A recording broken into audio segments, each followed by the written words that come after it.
मुख्यमंत्री माननीय आदित्यनाथ जी के नाम पर 25-25 लाख रुपए प्रति व्यक्ति के नाम पर घूस लेते हुए 250 लेक्चरर्स को पदोन्नति दी गई है। अपना दल को षड्यंत्रों का जवाब भी देना आता है और सामाजिक न्याय की बात अपना दल ने हमेशा की है और हम लगातार करेंगे। Mister and Mrs Dharma master का मोबाइल उस दिन का रिकॉर्ड चेक करा लीजिए।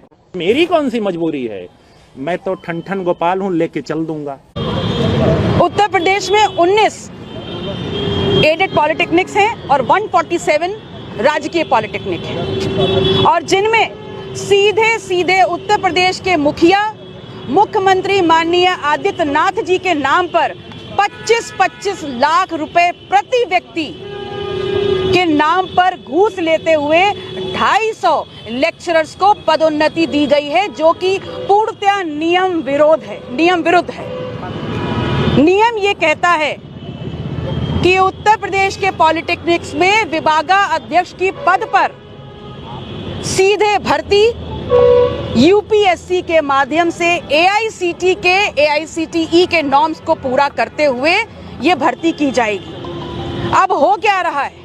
हो ये रहा है कि सीधे माननीय मुख्यमंत्री जी के नाम पर ये घूस ली गई है और यहाँ पर जो संविधान की बात करने वाले या ढोंग करने वाले भारतीय जनता पार्टी की सरकार है, वो संवैधानिक नियमों की धज्जियां उड़ा रही है।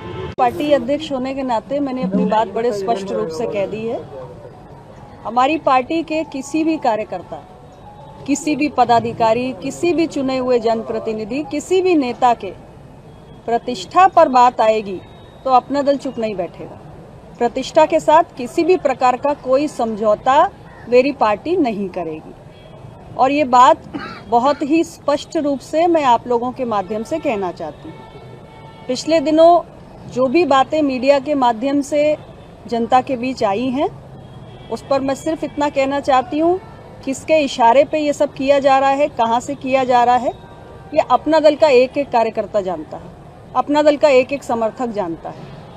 और अगर किसी को भी ये गलतफहमी है कि आप अपना दल के किसी नेता, कार्यकर्ता, किसी प्रतिनिधि के खिलाफ कोई षड्यंत्र करके, कोई झूठे बेबुनियाद आरोप लगा के आप हमारी छवि को धूमिल कर सकते हैं, तो ये उनकी गलतफहमी है, ये होने वाला नहीं है। अपना दल को षड्यंत्रों का जवाब भी देना आता है और सामाजिक न्याय की बात अपना दल ने हमेशा की है और हम लगातार करेंगे। कोई भी ये सोचे कि हम सामाजिक न्याय के विषय किसी षड्यंत्र से भयभीत होकर उठाना बंद कर देंगे, तो ये नहीं होने वाला। 69,000 शिक्षक भर्ती में अगर पिछड़ों, दलितों के साथ अन्याय हुआ है तो हुआ है और हम सरकार में रहकर भी ये बात निरंतर कहते आए हैं और तब तक कहते रहेंगे जब तक इसका हल नहीं हो जाता। जो लोग जिम्मेदार हैं उनको हल करना होगा और ये बात मैं बड़ा स्पष्ट रूप से कह रही हूँ। कोई भी विषय जो पिछड़ों के, दलितों के हक से जुड़ा हुआ है उसको हम लगातार उठाएंगे। तो इसलिए जो भी ये सारे षड्यंत्र कर रहा है वो बड़ा साफ तौर से समझ ले, अपना दल षड्यंत्रों का जवाब भी देता है और देगा भी, दे रहा है। और किसी भी तरीके के षड्यंत्र से आप अपना दल को न डरा सकते हैं न झुका सकते हैं। कौन कर रहा है? हमारे जो विषय हैं तो आप बहुत समझदार हैं और अपना दल के कार्यकर्ता भी बहुत समझदार हैं और सार्वजनिक जीवन में जो भी नेता, जिन पार्टियों के सक्रिय हैं, वो सब बहुत समझदार हैं। जो कर रहा है उसे भी पता है, जो देख रहा है, पढ़ रहा है, उसे भी पता है। हम सब बड़े समझदार लोग हैं। सार्वजनिक जीवन में अब तो हमें बहुत समय हो गया। आप लोग तो कब से कवर कर रहे हैं नेताओं को, पार्टियों को, सरकारों को, आप तो सब जानते हैं। वोटर जानना चाह रहा है, अगर आप नाम... अरे वोटर आपसे ज्यादा समझदार है, मुझसे ज्यादा समझदार है। ये अलायंस एनडीए का, सुन लें, ये अलायंस एनडीए का है। माननीय प्रधानमंत्री जी के नेतृत्व में 2014 में ये अलायंस हुआ था और माननीय प्रधानमंत्री जी के नेतृत्व में ये अलायंस है, था और रहेगा। मंत्री जी जिन्होंने आपको, जिनका आपने नाम लिया, वो सूचना विभाग के बड़े अधिकारी हैं और कहीं ना कहीं वो सूचना विभाग पूरा, मुख्यमंत्री का भी पूरा विभाग देखते हैं, तो क्या लगता है कि किसकी मंशा होगी, कौन इसके पीछे होगा? मैंने तो नाम ले लिया है, मैं तो अभी सिर्फ कहूंगा कि वो सुधर जाएं। सिर्फ अधिकारी सुधरता है या विभाग की सरकार में भी कोई? मुझे तो जानकारी नहीं, आपको कोई जानकारी हो तो आप बता दें। आप नहीं, मुझे जानकारी नहीं, मैं तो सिर्फ कहूंगा कि जो मेरे पास सूचना आती, आप में से ही कोई भाई बताता है कि इसका फोन आया था कि आशीष जी के खिलाफ ये खबर चलाइए, तो जिसका नाम लेगा तो मैं तो उसी का नाम लूंगा ना। पत्रकारों का नाम ले रहे हैं आपको लगता है मैंने आपका नाम लिया? हाँ? मंत्री जी, यहाँ पे जो जिन दो विभागों पे सवाल उठाए हैं, हाँ। और वो दोनों विभाग मुख्यमंत्री के विभाग हैं जी, तो देखिए बड़ा स्पष्ट मत है। आपके ऊपर अगर सवाल उठेगा या आपके विभाग के किसी प्रमुख अधिकारी का सवाल उठेगा तो वो सवाल आप पे भी उठेगा, तो क्या मैं इसका जवाब आपको दे रहा हूं। मेरे विभाग में डीपीसी हुई, एम देवराज जी जैसे, जिन्हें उत्तर प्रदेश का आप लोग भी जानते हैं सबसे ईमानदार अधिकारी कहा जाता, उन्होंने डीपीसी की। मंत्री की कोई भूमिका नहीं होती है। वो डीपीसी की फाइल आई, मैंने मुख्यमंत्री कार्यालय भेजा, मुख्यमंत्री कार्यालय से मुझे कुछ निर्देश प्राप्त हुआ, उसके आधार पर हमने सारे विभागों से कंसेंट लेकर के, अभिमत लेकर के हमने उसको डीपीसी कर दिया।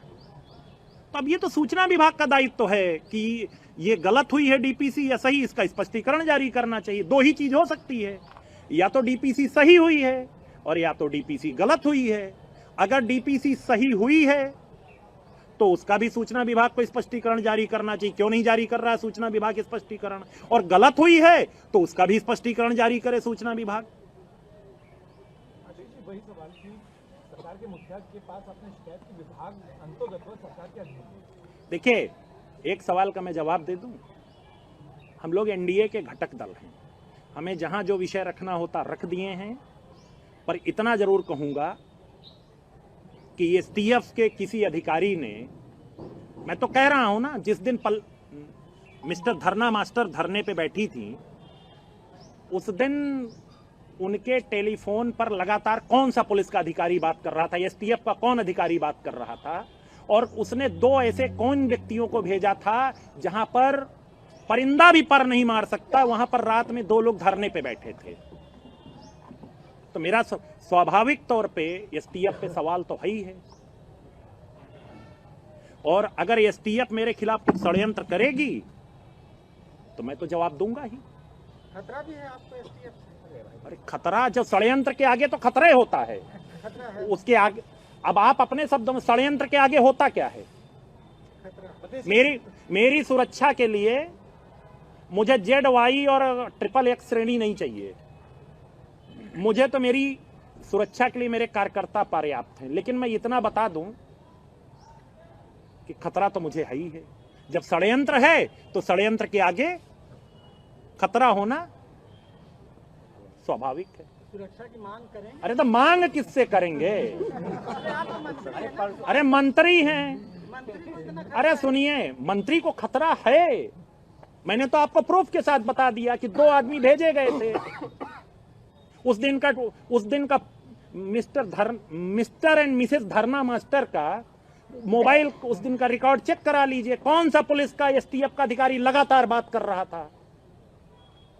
आप इतना काम तो आप करेंगे नहीं कि उनका मोबाइल रिकॉर्ड मंगवा लें। अब आपको भी जो 2 अक्टूबर को, वो 2 जुलाई को धरना करे, 17 अक्टूबर को धरना करे, अब उसके बाद भी बताने की जरूरत है। और सुनिए, वो तो आप लोगों की बड़े प्रिय है धरना मास्टर ना, क्योंकि आपको एक इवेंट चाहिए। हाँ, ये बात, इससे मैं सहमत हूँ। मैं इससे सहमत हूँ।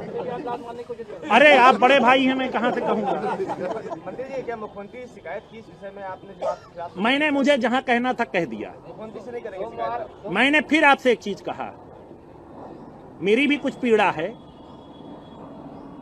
मेरी पीड़ा सिर्फ, मेरा निवेदन सुन लें, नाराज ना हो, सुन लें। अगर किसी विभाग, किसी सरकार में कोई मंत्री गलत काम नहीं किए हैं, या तो गलत किया है या गलत नहीं किया है, तो स्पष्टीकरण देने की जिम्मेदारी किसकी होती है? राज्य के सूचना विभाग की। सूचना विभाग स्पष्टीकरण क्यों नहीं जारी कर रहा है? क्योंकि मिस्टर शिशिर सिंह चाहते हैं कि वो और मंत्रियों का मान मर्दन करके उन्हें आनंद आता है, पर मैं मान मर्दन से दबने वाला नहीं। कितने मंत्री रो रहे हैं, कभी उनके जाइए, सबके घर पे बैठिए, चाय पीजिए, अपना दर्द उड़ेल के रख देंगे, लेकिन उनकी कुछ मजबूरियां होंगी, बेचारे कुछ बोल नहीं रहे हैं। पर मेरी कौन सी मजबूरी है? मैं तो ठन ठन गोपाल हूं, लेके चल दूंगा।